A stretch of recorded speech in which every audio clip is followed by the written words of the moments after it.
মাহফিলের ব্যানারে বক্তাদের ছবি দেওয়া জায়েজ কিনা?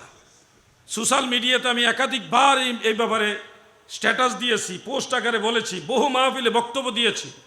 এই যে পোস্টারের মধ্যে ছবিগুলি দেন, আমি আমার ব্যক্তিগত অপিনিয়ন বহুবার আমি জানিয়েছি, এটার জন্য সম্পূর্ণ দায়ভার এই মাহফিল কমিটি নিবে।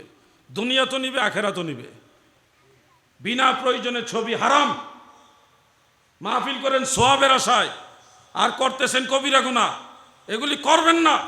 বারবার বলেছি, বহু মাহফিলে বলেছি, ফেসবুকে পর্যন্ত আমি বারবার লিখেছি, কোনো বক্তার ছবি পোস্টারে ব্যানারে দিবেন না।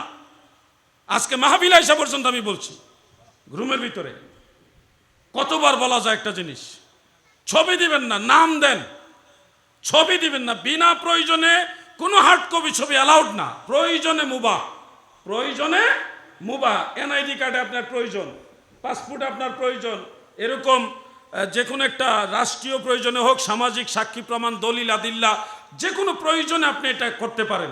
এটা সম্পূর্ণ অপ্রয়োজন, এটা জরুরি না। এখানে এই ধরনের কাজ থেকে নিজেদের বিরত রাখেন। সারা বাংলাদেশে সবাইকে বলছি, যারা আমাদের চিনেন সবাইকে বলছি, বিনা প্রয়োজনে ছবি তুলবেন না।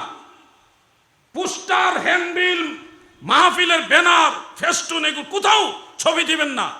আগের যুগের আলেমদের মাহফিলে লক্ষ লক্ষ মানুষ শ্রোতা হতো, তারা কি ছবি তুললে প্রচার করছে?